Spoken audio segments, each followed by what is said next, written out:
Yo, what is happening, fanbase, and welcome back to another episode of Honest Descriptions. It's been a minute since I've done this, but I figured it's the greatest way to usher in another beautiful season of anime, summer 2019, and I will be making fun of absolutely none of them. No, that is in the past. Old Nux is no more. Now I'm gonna be honestly praising all of them. Hell yeah! Old Nux is back, baby! And this will be marked down forever as one of the greatest YouTuber returns of all time. Probably not. Now, I have a cold, so my recording voice was not in operation for the last several days, and I figured the best thing to do is to watch the first episode of literally every anime of the entire season, so that way I could do one long, honest descriptions, blasting every single one of them, and when I say blasting, I mean praising in the most honest fashion available for your viewing pleasure. Someone had to go through all of this stuff, and I'm glad it was me. That was sarcasm number one. So without further ado, let's jump into the meat and potatoes of anime in summer 2019. If you'd like to follow along, feel free. I will be going in order of popularity on my anime list, and the only criteria for the anime to be covered in this video is if it exists. Yes. Tough criteria on this one, fam. So let's begin. There's a lot of stuff here, a lot of stuff to talk about, so I'm gonna talk about the ones that matter more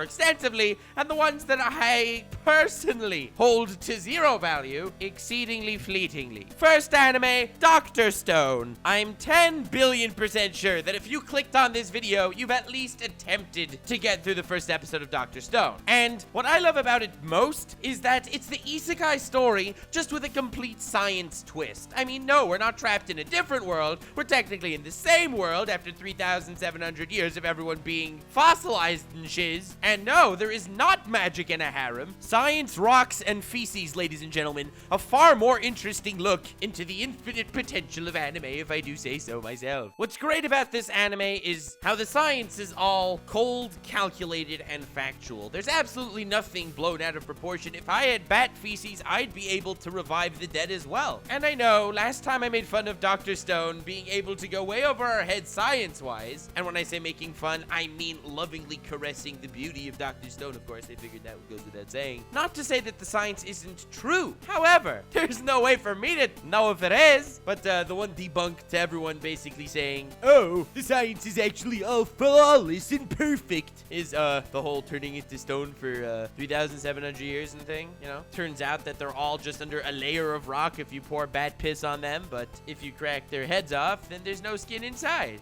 The ultimate question, is the stone just covering everyone's body, or did they literally become stone? Tune in next time in the battle of wits, philosophy, and lore. Tsukasa versus main character who accidentally had green onions instead of his hair, because anime hair didn't get cool enough. In the battle between communism and capitalism, where only one can prevail. Where the hell did I go on this one? Next anime, try not to pick up girls in the dungeon. Season 2. And I am so glad this is a season 2, because we had so much of the main character failing to pick up girls in the dungeon in the first season. We needed to see him fail to pick up girls in the dungeon more in the second season. This is the worst how-to anime of all time. How can you make a how-to pick up girls in the dungeon if the main character cannot succeed in picking up girls in the dungeon? There are girls that like him, there are girls that don't like him, and that's literally all the type of girls in anime, and he can't pick up any of them. The only big twist in this anime, it's like you get a bunch of the corporate dudes going around the table. They're all sitting there thinking, how can we make our anime a big success? They think, and they're like, wait a second, let's make it an isekai anime. But they never ended up getting trapped in another world. They were there to begin with. Bam! You got your entire plot of how to not pick up girls in the dungeon, except for the whole picking up girls in the dungeon part. Very cool. Low-key glad it's back, though. It's a pretty fun series. Next anime, Fire Force. The best shonen of the season. Oh, I'm sorry, Dr. Stone fans. I can't hear what you're saying through the tears. That's right, Fire Force, produced by David Productions, who masterfully adapted JoJo's, is my favorite shonen of the current season. I say this because while Dr. Stone gets great in the manga, the first arc is not my favorite by a long shot, whereas Fire Force's first arc is literally fire. Wow, that was the easiest pun I ever had to come up with ever. In case you're curious what Fire Force is, because it just looks like firefighters going to put without fires, and you're not fully wrong if you think that is what it's about. It's actually a hybrid between Soul Eater and Blue Exorcist. Blammo! You got Fire Force. A lot of people think it's called Fire Force because it's like the name of their group and stuff, but no, not at all. It's actually called Fire Force because it's a bunch of teenagers that walk into burning buildings and use the force to push around fire. Glad I cleared that one up. It was annoying me for weeks that no one was talking about the beauty and simplicity of the symbolism in Fire Force. All of a sudden, one day, people all around the world starting blowing up, turned into these infernal monsters lighting everything on fire, and the Fire Force are essentially the firemen, except instead of real-life firemen who are badass and heroes and deserving of praise, these guys are badass, deserving of praise, heroes, and also sometimes teenagers with anger management issues, where if you look really deep within the lore, some of them use lightsabers, once again alluding to the symbolism of the medium. I rest my case. Next anime is Vinland Saga, the best anime of the season, and no, I do not need to justify myself saying, well, technically, Dr. Stone gets really good in Fire Force's first arc is... No, Vinland Saga unequivocally destroys every other anime this season,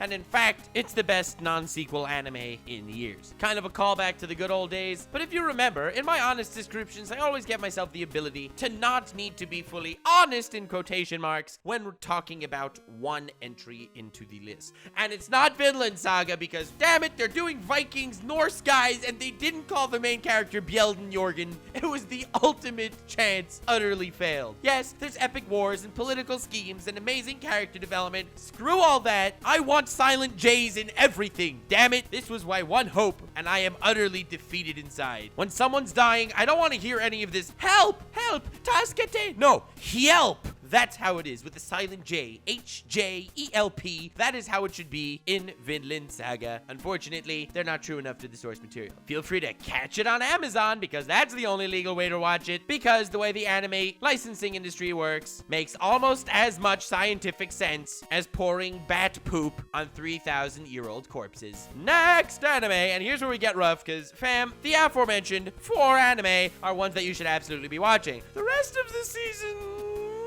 not so much. Next is Arifureta, and oh boy, here is where the hill starts to get steeper. Main characters, your average everyday otaku, and therefore a loser. Check. Goes to a high school. Check. Gets transported into a fantasy world with his entire class. Check. He's still the loser because he only has 1 week spell as opposed to everyone else. Check. Still manages to be the hero, get a harem, save the day, kill everyone, and become an all-round average isekai protagonist. Check. I see no reason why this show should not be on everyone's watch list. It's awesomely bad, to quote the Digibrony. Moving on, the Dumbbell Girls anime, which I think personally is sexist because dumbbell guys are also awesome, but hey, not my place to judge. Not gonna lie, I prefer the Dumbbell Girls. Anyway, it's about girls working out, which is inspiring to our entire generation to work out as well. Why? No idea how the psychology works on this one, but it freaking does. But the one thing I do have to say, while watching this anime, and all of its glory and wisdom, I feel bad to eat food, that is all. This anime is also living proof that the human race has evolved to a point where watching cute girls pick up dumbbells has almost reached the levels of height of Mikasa's ass. Pretty moving stuff. Anyway, next anime, Isekai Cheat Magician. It's in the name. It's an isekai. Regular high school students are just happily walking down the street, blammo, into a new world full of swords and magic and whatever. They fight some monsters, they end up overpowered, and it's called Isekai Cheat Magician because it's acknowledging how broken the two main characters are. They find cheats in the magic systems to give them more of a reason to be overpowered, which is honestly amazing. If this would have instead of been a serious action adventure fantasy, it would have been a lighthearted comedy, it would have had a chance. Unfortunately, the comedy is not only lackluster, but a slap in the face to anyone who pretends to be funny. Trust me, I know about those people. Next, Toaru Kakugo no Accelerator. It's in the Toaru Majitsu no Index franchise thingo. I have no experience there. I have a traumatic story that happened to me as to why I never watched it. Probably never will watch it. Not the point. Moving on. Karakai Jozu no Takagi-san 2. The first season was absolute epicness, and it's continuing here. It's about little dude, little whammon. There's no looting whatsoever, except little whammon likes annoying little dude, which I relate to on a spiritual level, being that I also enjoy annoying people, and it appeals to me on that level very deeply. It consistently puts the widest smile on my face of any anime this season, and yes, yes, it's purely because of the lovey-dovey chemistry and the really cute relationship and all that. Not at all because it's about someone who enjoys annoying someone else, which is literally what I seem to be doing for a living, as scary as that sounds. Moving on. So for this next one, I'm going to be reading you the title of the anime first and allow you to come to your own conclusions. The title is, Do You Like Your Mom? Well, her normal attack is 2 attacks at full power. Yes, that is the title of the anime. Imagine an isekai where you're trapped in a fantasy world. However, your mom is there as well and she's ridiculously overpowered. Yes, MILF anime. It's terrifying that it exists, but it's truly an inspiration to our entire medium and tells us more about who we are. Terrifying as that sounds. Next, Tejina Senpai. This is one of those anime that when you read what it's about, you're not sure how there could be any appeal whatsoever. It's the typical lonely guy joining high school, meeting friends in clubs, having activities and stage fright that they have to get over and stuff. You know, extremely fun stuff, but it's also an ecchi anime. It's a very ecchi anime. Next, Lord El Malloy II. You can tell it's not written by the same writers as Fate Zero, and it's saddening. Also, there is a severe lack of writer. Next, if it's for my daughter, I'd even defeat a demon lord. Yes, Japanese titles are truly the greatest, and I take inspiration from them when I title my own videos. Such a pure anime. If you have a story with demons and devils and magic fantasy stuff, adventures that are really badass and overpowered and whatever, what is the thing you want to see most? Is it the fighting? Is it the harem? Is it the character development? Or the world? Or do you want skilled adventure dude to find a cute little woman and oh my god, he must protect her forever because she is Satan's daughter? That is what I would way prefer to see, and it's not at all weird in any way. They're completely platonic. It's pure to its core until the light novel where it becomes really weird. And friends of mine have been telling me that, oh my god, stay away from this anime because all of the purity that it injects into your system takes a full 180 when the weird shiz goes on then. So anyway, be warned. In the meantime, it's cute. Don't read the light novel. Next, and the titles are getting even better. Would you love a pervert as long as she's cute? And I mean, if it would be a YouTube video, I wouldn't even click on it because the obvious answer is yes. But once you hear what the plot's about, I see no reason why you shouldn't just be jumping on this because of how incredible it is and how out of the box the writer needed to think in order to craft such brilliance and beauty. It's a very dark, drama-tight mystery anime where a dude goes to his locker and finds a pair of panties. Who could they belong to? He asks himself. Welcome to the series of mind, wit, and stamina where they attempt to find the owner of the pantsu. Next, Kanata no Astra, the only good anime of the season aside from those first 4 that I've mentioned, and Takagi-san the sequel. Unless, of course, you're talking about the dumbbell anime, which obviously we all watch for the plot, but it's irrelevant. Astra's another one of these stories breaking the mold as far as isekai goes, because space travel is possible, which is cool, and there's a high school in outer space. And then, mysterious and unfortunate sentient light sphere, known as Q from freaking Star Trek, warps 9 of its members away into outer space, 5,000 light years away. Things suck, and they have to find their way home. Literally an isekai anime without the isekai. This is what we've come down to in modern society, where isekai has become so overbearing. Not only do we have 4 isekai shows this season, no, we have far better. We also have 3 series that aren't isekai, but they're basically isekai. It's like, oh, this isn't isekai, it's actually science. Or this isn't isekai, it's actually space travel. It's freaking isekai with a different label on it. And I know I might sound agitated, but it's freaking brilliant. And to be honest, all anime should strive to become more isekai-like, which would truly bring this world to a far better harmony. Except for Vinland Saga. That should not be an isekai. However, the reason why it shouldn't be an isekai is so that we can have great Viking names like Bjelnjorgen and Mjolnir and Fjorgenbljorgen or something. I don't know. That's exactly why I watched it in the beginning. Very disappointed was I. Next, Mao Sawa Retry. This may take you by surprise, but it's actually an isekai anime. It's a dude who transports to another world. Turns out he's a demon lord in this other world, and everyone's like, oh my god, we should send our extremely cute female anime stereotype to attack the demon lord to defeat him, and they end up tacked onto his harem because, hey, let's tie every isekai trope as possible into one cute little package. Also, he has an Ainzul gown complex where he's a demon lord on the outside, and he's your normal dude on the inside, and it's